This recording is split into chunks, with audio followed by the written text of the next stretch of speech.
Assalamualaikum warahmatullahi wabarakatuh.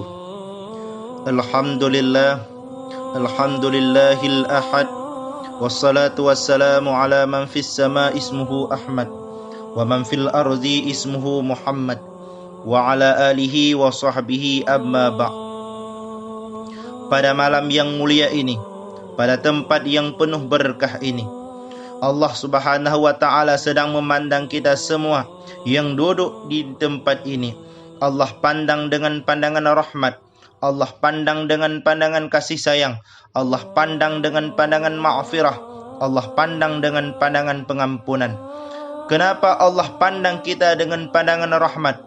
Allah pandang kita dengan pandangan ma'firah karena kita mendapat keberkahan dan kemuliaan dari baginda agung Nabi besar Muhammad sallallahu alaihi wasallam.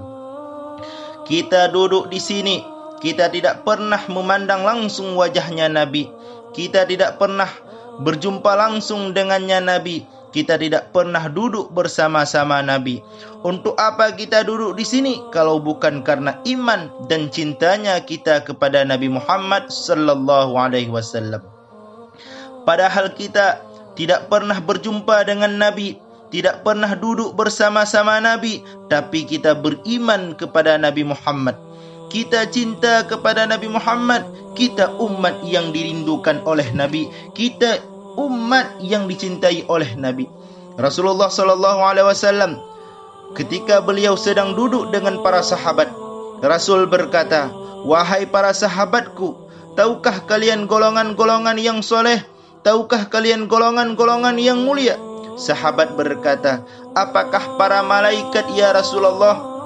Rasul menjawab, "Bagaimana mungkin para malaikat tidak mulia sedangkan mereka beradanya di sisi Allah?" Rasul berkata lagi, "Ada lagi yang mulia." Para sahabat menjawab, "Apakah para nabi dan rasul ya Rasulullah?" Rasul berkata, "Bagaimana mungkin nabi dan rasul tidak mulia sedangkan Allah turunkan wahyu untuk mereka?" Rasul berkata lagi, "Ada lagi yang mulia." Sahabat berkata, "Apakah kami wahai Rasul?" Rasul menjawab, "Bagaimana mungkin kalian para sahabatku tidak mulia sedangkan aku berada di tengah-tengah kalian semua?" "Ada lagi yang mulia," kata Rasul. Kata para sahabat, "Allah dan Rasul yang lebih mengetahui ya Rasul." Rasul menundukkan kepalanya. Nabi Muhammad menundukkan kepalanya. Dari kedua pelupuk mata beliau mengeluarkan air mata sampai membasahi pipi beliau sampai ke jenggot beliau.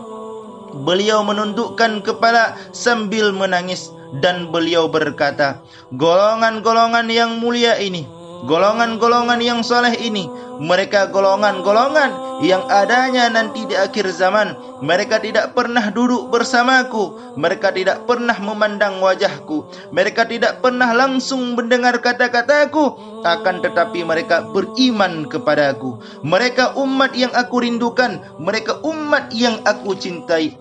Tuba liman yarani wa amana bi, wa tuba summa tuba summa tuba liman lam yarani wa amana bi."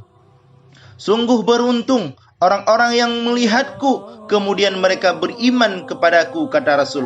Dan sungguh beruntung, sungguh beruntung, sungguh beruntung.